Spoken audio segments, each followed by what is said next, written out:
మా ఎడల నీకున్న తలంపులు బహు విస్తారములు. Your plans for us are too numerous to list.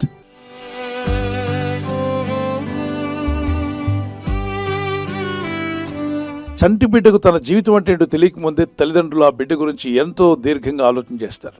ఆ బిడ్డ ఏ స్కూల్లో జాయిన్ చేయాలి, ఎలాంటి విద్యా బిడ్డకు నేర్పాలి, వాడిని ఏ విధంగా దేవుని భయభక్తులు పెంచాలని అనేక తలంపులు తండ్రిగా తల్లిగా నీ బిడ్డ గురించి నువ్వు ఆలోచిస్తూ ఉన్నావు. అలాగే సృష్టికర్త అనే దేవుడు అంటున్నాడు, యేసుక్రీస్తునందు విశ్వాసం ఉంచి ఆయన బిడ్డగా మార్చబడిన నీ గురించి దేవునికి ఎన్నో తలంపులు ఉన్నాయంట, విస్తారముగా ఉన్నాయి. మానవ తలంపులు ఒకవేళ ఫెయిల్ అవ్వచ్చేమో కానీ దేవుని తలంపులు ఎప్పుడు ఎన్నడూ ఫెయిల్ అయ్యే అవకాశమే లేదు. అందులో దేవుని తలంపులు అద్భుతంగా ఉంటాయి, ఆశీర్వాదకరంగా ఉంటాయి. నీ గురించి, నీ కుటుంబం గురించి, నీ పిల్లల గురించి దేవుడు కొన్ని తలంపులు కలిగి ఉన్నాడనే విషయాన్ని మర్చిపోకండి. ఆయన తలంపులు మీ పట్ల నెరవేర్చమని ప్రార్థన చేయండి. గొర్రెల కాపరిగా గొర్రెలు కాసుకుంటున్న ఒక వ్యక్తి భక్తి కలిగి ప్రార్థిస్తూ తనకు వచ్చిన ఒక ఇన్స్ట్రుమెంట్ ఏదో వాయించుకుంటూ దేవుని మహింపరుస్తూ ఉండగా ఆ చిన్న యవనస్తుని బట్టి దేవుడు తలంచిన తలంపులు అద్భుతమైన తలంపులు. ఆ యవనస్తునికి తెలియదు, పాటలు పాడుతున్నాడు, ప్రార్థన చేస్తున్నాడు. ఈ మధ్య యవనస్తులకు చిన్న ఇన్స్ట్రుమెంట్ ఏదైనా వాయించడం వస్తే దేవుని స్తుతించడానికంటే కూడా ఆ ఇన్స్ట్రుమెంటు ఏ అమ్మాయి ముందుకెళ్ళిన వాయిద్దామని చెప్పిన వాళ్ళు ఎక్కువ మంది. కానీ ఈ యవనస్తుడు తాను టీనేజ్లో ఉన్నప్పటికీ చమత్కారంగా వాయించగలిగిన వాద్యాన్ని వాయిస్తున్నటువంటి ఈ దావీదు దేవుని సంతోషపరచడానికి పాటలు పాడాడంట. దేవుని మహింపరుస్తూ, దేవుని స్తుతిస్తూ ఓ పని చేస్తున్నాడు. వారి తండ్రి గారు చెప్పిన పని గొర్రెల మందలో కాయమన్నాడు. నేను కాయను అని ఎదురాడలా, తండ్రికి లోబడ్డాడు. Obedient child. పొలంలోకి వెళ్ళాడు, పచ్చికలో గొర్రెలను మేపుతున్నాడు. దేవుని గురించి పాడుతూ స్తుతిస్తున్నటువంటి వ్యక్తి ఒక యవనస్తుని పట్ల దేవుడు ఎంత గొప్ప అద్భుతమైన ఆలోచనలు కలిగి ఉన్నాడు. ఒకసారి ఆలోచన చేయండి. ఆ యవనస్తునికి తెలియదు దేవుడు ఇలా ఆలోచిస్తున్నాడని. కానీ తన పని సమయం దొరికినప్పుడల్లా స్తుతించి ప్రార్థించి పాటలు పాడుతుండగా ఒక సమయం వచ్చినప్పుడు దేవుడు తన ప్రవక్తను వాళ్ళ తండ్రి గారి ఇంటికి పంపిస్తాడు. యెషయా అనేటువంటి వ్యక్తి దావీదు ఒక నాన్నగారు. యెషయా నీ కుమారులు తీసుకుని రమ్మంటే అందరిని తీసుకొస్తాడు, 7. కానీ పరిశుద్ధాత్ముడు ప్రభు యొక్క ఆత్మ సమూయేలు అనే ప్రవక్త చెప్తుంది, వీళ్ళు ఎవరిని ఎన్నుకోలేదు, వీళ్ళ మీద చేతులుంచి అభిషేకించొద్దంటాడు. అప్పుడు ఈయన అడుగుతాడు, అయ్యా నీ కుమారులు అంటే, అవును 7 వచ్చేసారు కదా. ఇంకెవరైనా ఉన్నారా అంటే, ఒకడు ఉన్నాడులేండి చిన్నాడు, వాడు గొర్రెలు గాయడానికి వెళ్ళాడు.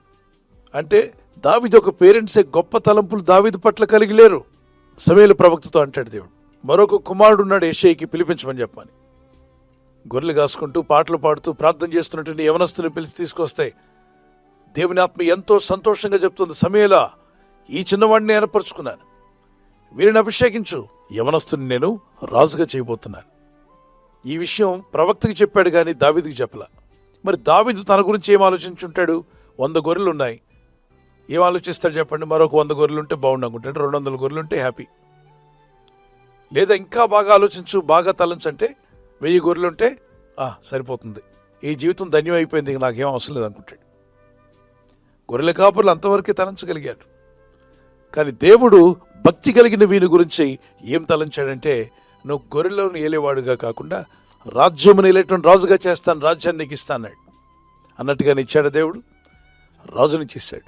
దావీదు చేత రాయబడిన కీర్తనలో 40వ కీర్తన 5వ వచనం, మా ఎడల నీకున్న తలంపులు బహు విస్తారములయ్యా.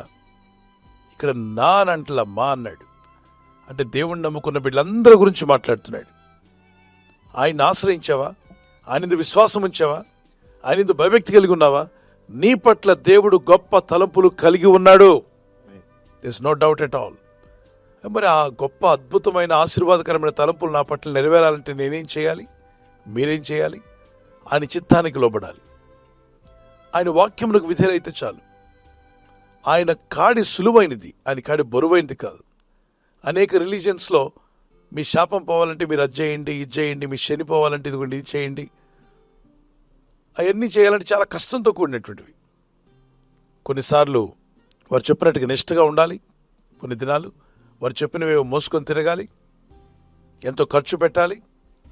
మరి ప్రభు యొద్దకు వస్తే ప్రభు అంటున్నాడు, మీరేం మోయొద్దు, మీ పాపభారం అంతా నేను శిలువలో భరించాను, మీ శాపాన్ని భరించాను. మీరు నా యందు విశ్వాసం ఉంచి ప్రార్థించడం వలన మీ పాప శాపం తొలగించడమే కాదు, మీ ఆత్మలను రక్షించి నీ ఎడల నాకు